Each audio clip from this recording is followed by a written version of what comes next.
2 years to get it down. Okay, yeah, I've heard Shannan, I've heard this, that, and the other. So Shannan, okay. yeah.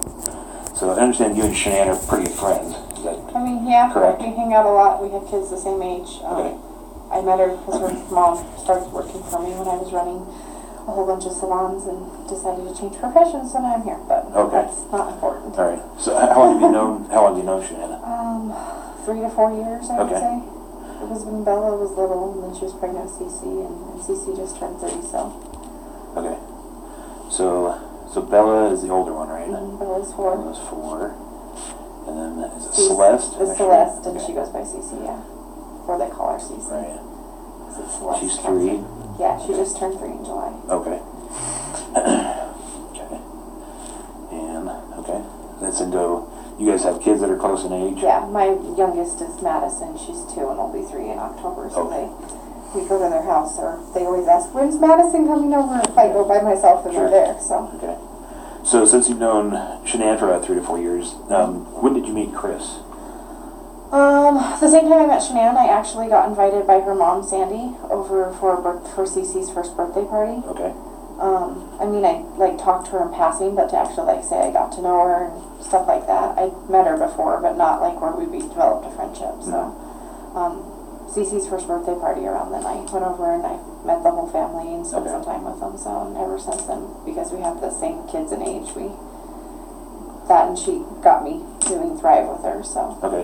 What is Thrive? I've heard about that. I don't know what that is. It's these patches that we wear, and it's a nutritional supplement. Oh, okay. So it's not just patches, but that's the gist of it. Okay. Unless you want more information. I've heard of it. I didn't know what it was. Yeah, it's a nutritional supplement. Okay. It just time releases vitamins and minerals into your body all day long, so it gives you mental clarity and energy. All right. You actually stop craving stuff that you normally would want, like ice cream. I don't crave ice cream anymore. Really? I quit drinking soda. I don't drink coffee. Oh. All right. Good. Yeah. Okay. So were you and Shannan? See, now you got me wanting to say Shenanigans. Right. So were you guys together in the Thrive part of this? Is that like a... it's a home-based business. Okay. It's kind of like Mary Kay, or it's a direct sales thing. Gotcha. So she actually, when I went to Cece's birthday party 2 years ago, gave me a sample, and then I went over to her house and we had play dates and whatnot for a year. We'd go to lunch or whatever here or there, like girlfriends do. And then a year ago, I finally decided to try it. After the sample she gave me, sat there, and I was like, okay, I texted her and was like, I'm going to try it. And she's like, okay. And then by day 2, I went over and signed up to be a promoter because I actually felt what it was doing for me. So I was like, she's like, you just be a customer. And I'm like, no, I'm going to talk about it. I want to make money off of it. So, okay. Yeah. So you guys were wrapped up in the Thrive thing together. Yes. And we left together. We flew out together and we flew back together. Okay. So you guys, was there like a Thrive convention this last weekend? There was a training in Arizona that some of the top leaders of the company were putting on. Okay. Where was it in Arizona? Scottsdale. At the Embassy Suites. Okay.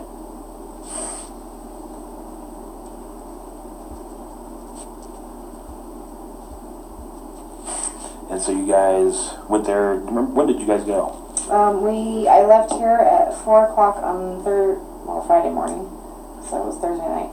Friday morning, and I drove from here to her house and picked her up, and then we drove to the airport. Okay. Do you remember what time you picked her up? I was around 4:30. In the morning? Okay. You guys have a really early flight, I assume? Yeah, we flew out at 7. Do a I can pull it up. It was Southwest. Southwest? Yeah, I can show you the boarding passes if you want. They're on my phone. And you flew from here to Scottsdale? Phoenix. Phoenix, okay. It's about 20... It's Sky Harbor, is that right? Yeah.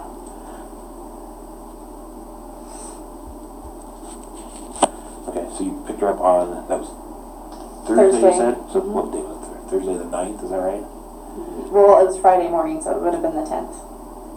Oh, I got you. Okay, August 10th at 4:30 a.m.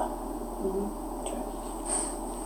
And your flight was at what time? 7:10, you said, something like that? We flew out at 7. 7? Okay.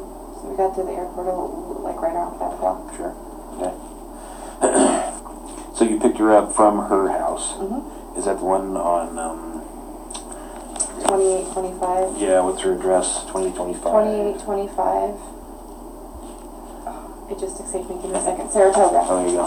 I was like, Saratoga Trails, all right? yeah.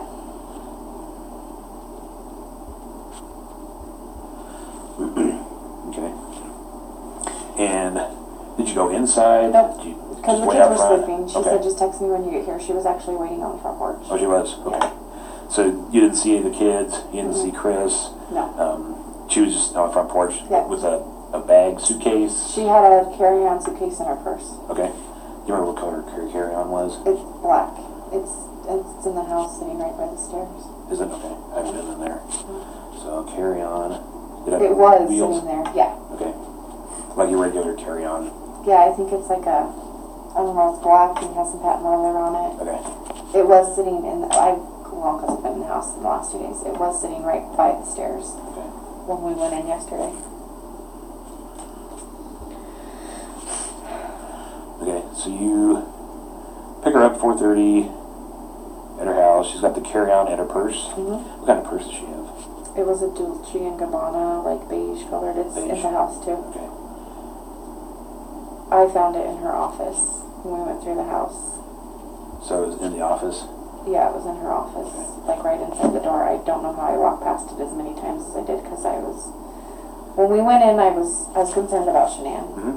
Because, I don't know, I can let you ask your questions. I can tell the story as you ask them, or I can just tell you, I don't know. We'll kind of muddle through this. So Okay. Just go ahead. I'll interrupt if I have a question. So I was concerned because normally when we come back from these, she harasses me, and I don't want to say harass me, but she harasses me the next day, like, come on, let's call people, let's get things going, let's work business.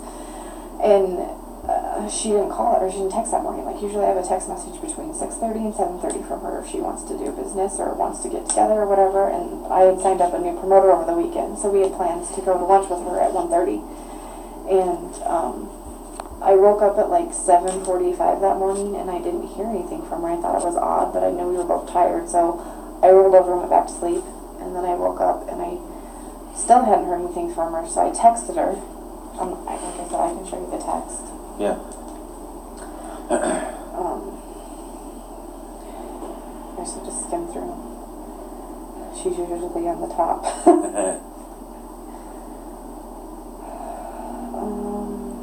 I texted her on yesterday morning at 8:43 a.m. asking her, how are you? 8:43. Yeah.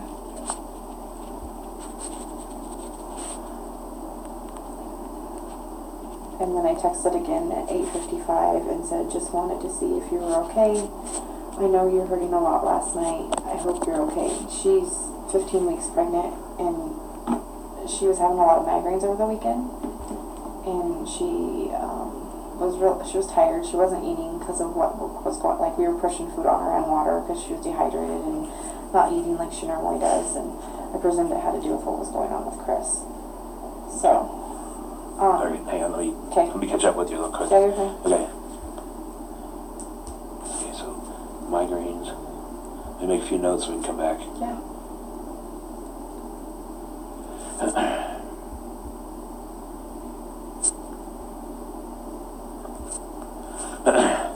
Sorry, I've got only part of the story, so I may not be able Yeah, no, to you're be fine. I can totally go back following to your with questions if you want. I can jump back. Okay, let me go back to the beige purse.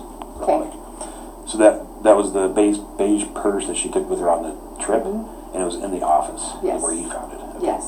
Is that an unusual place for that to be? I mean, no. I mean, I don't pay attention to where Shannan puts her purse or whatever, so no, I don't think so, but usually she has it on the counter when I'm there because we're getting ready to leave, so Okay. I don't know. So did you move it at all, or did you just leave it where it was? I told them I found it, and then they asked me to get it, the police officer did, and Chris, so I went and grabbed it, and I gave it to Chris. I didn't go through it. I gave it to him and let him go through it. All right. Okay, let's go. So I'll let you tell me your story, Okay. and then we'll go back through and I'll ask you questions about Okay. that. Okay. So So let's start with you go to the conference and we came home. came home. We came home. What time did you come home? Let's start with So our flight was delayed. We were supposed to fly out at 8:45, I believe. I'd have to look at the boarding pass and get here at 11:25. And our flight got delayed, and we didn't actually take off. I want to say it was 10:20 is when we boarded the plane, and we didn't get here until 12:45 in the morning. 1:45, okay. And then I dropped her off between, I thought it was around 1:45 because I got home a little after 2. But the neighbor's security system has me dropping her off at 1:48. Okay. And then I went home and I didn't talk to her again that night. Okay. And what time did you get home? I got home a little after 2. After Like 2. it was like 2:01 or 2:03. Okay. It wasn't like we live really close together. How far do you live away? From her house to my house, I would say like 5 or 6 miles. Okay. It's on the other side of I-25, so. Okay. Over in Firestone. Okay. Oh, right. Okay. Okay. So go ahead. I'm sorry. So then that morning I woke up and I texted her, Mm-hmm. and like I said, I asked her if she was okay, and then and then at 8:55 I texted and said, just wanted to see if you're okay. I know you were hurting a lot last night. I hope you're okay, because she was in a lot of pain on the plane. Last year in August she had a neck surgery and had to have a degenerative disc fixed. So her neck was really bothering her, and because we'd sat in the airport extra long, she was sitting for extra long, and she was in a lot of pain. I don't know if it was that, and then she had a headache on top of it, and so that's why I texted her that morning, because like I said, it's not normal for her not to text me in the morning usually. Does she have medication that she generally takes for the? Yeah, she had.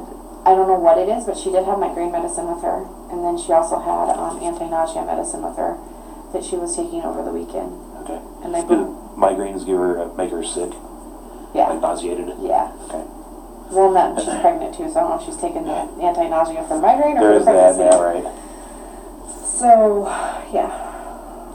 So then I didn't hear anything, and I knew she had a doctor's appointment at 9 a.m. That was the other thing. On the way home, she was saying that in the car, she said, it's going to really suck to get up in 3 hours. And I was like, that's only 5:30. Why are you getting up in 3 hours? And she's like, because Cece will be up, the baby. She's like, she's still on North Carolina time, because they had just the week prior come back from being in North Carolina for 6 weeks. Okay. Who all was in North Carolina? Cece, Bella, and Shannan all went out. I could look on the calendar and tell you the dates. At the end of June. And then Chris went out the last week and then flew back with them. They were there.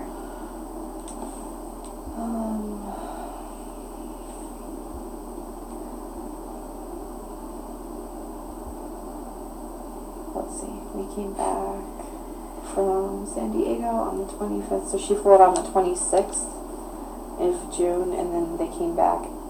And then Chris flew out there on the 31st of July. And then they all flew back on the 7th of August. Okay.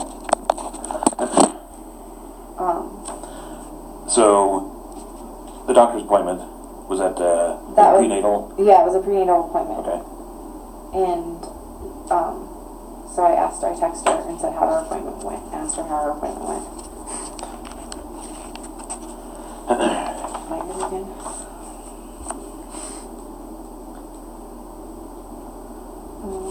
I texted her and again at 9:21 and said, let me know how your appointment goes. And then at 11:46, because I thought she might be busy out running errands or whatever. I mean, it wasn't like her, but... Is it unusual for her not to return texts? Yes, very unusual. Because of her business, that's how she communicates with everybody. She's constantly on Facebook, and that was the other thing. She didn't post on social media that morning. And if you go back and look through her Facebook, she has posts anywhere from 5:30 to 7 in the morning, every single morning. Every morning. It's very unlikely. And she didn't on the 12th. Correct. Then that's unusual. Yes. Okay. So when I looked on Facebook, because I hadn't been on Facebook either, I was actually I drove to Longmont around 10 to go look at a house for the other gal that was with us in Arizona. Her name's Cassie. They're supposed to be moving out here. So I went to go look at a house for them, and after I did that, I was like, I haven't heard from Shannan, have you? And she was like, no, I haven't either. She's not returning my phone calls or texts. Like, we both have called and texted her. So at 11:46, I said, I'm very worried about you. I'm coming to your house. And the reason I decided to go to her house was because I had watched the dog Dieter, the week before, And I didn't bother Chris because I knew he figured he was at work, but I figured like, well, maybe after he left for work she passed out or something. She's pregnant, she wasn't feeling well, something. So I was like, I'll just go to the house and see if she's there. And if her car's there but she doesn't answer, then I'll use their code to go in. So, I had my son with me, my 16-year-old and my 2-year-old, and I go to their house, and I knocked on the door, and I rang the doorbell, and her shoes that she had on the night before were right inside the door. And those shoes she wears everywhere. It doesn't matter if there's, like, unless it snows 3 feet, she won't put on tennis shoes, but they're flip-flops. She wears them everywhere. So I was like, well, that's odd if she's not here. And she buys the same damn flip-flops every year because she likes them that much. Like, Do you know what kind of brand name they are? I don't. I have a picture of them. Can you send me some of this stuff? Yeah. Can you, if you have a picture of the flip-flops, that'd be great. And do you know how to do screenshots? Mm-hmm. Can you send me my text? those texts? Yeah. Also, that'd be perfect. If you could send them to that phone number I called you on, that'd be great. What color are these flip-flops? They're black. Are they like regular between the toe flip-flop? Yeah. Okay. And those were inside the door, and you could see them. Yeah, I could see them because the way their door is, it's a door, and then there's 2 glass panels on each side. Okay. So I knocked, I rang the doorbell. And she always wears those? All the time. Nothing else? I mean, she wears other shoes, like if she goes out on a date or something, she'll wear other shoes, but she's always in those flip-flops. Okay. Like we went to Arizona, and that's the only shoes she brought with her. And then,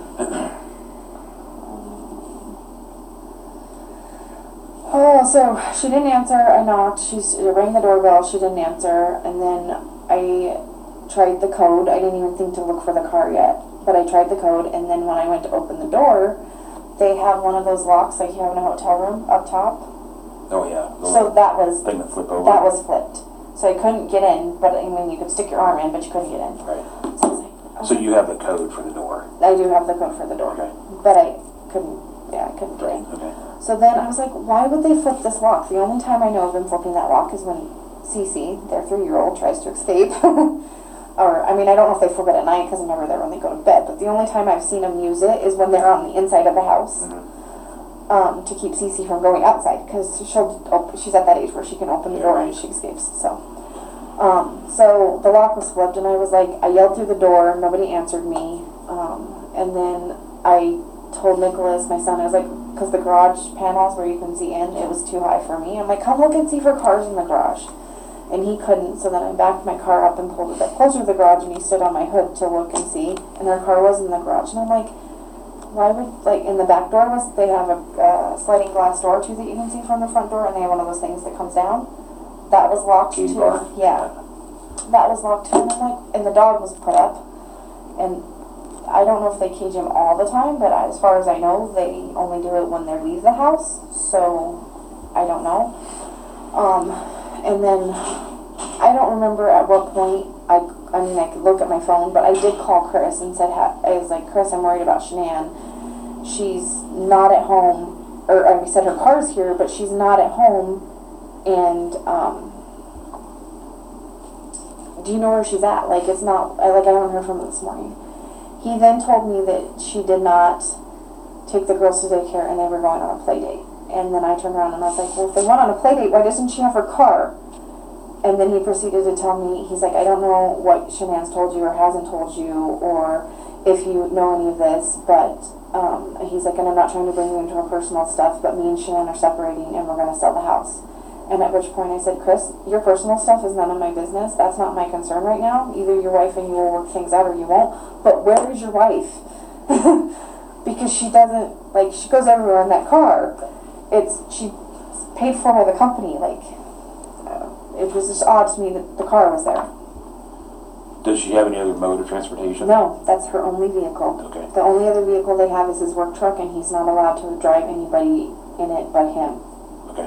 Like, he will drive home from work, drop off the truck, and pick up the other car to go get the kids from school if he has to. Okay. What time did you call Chris?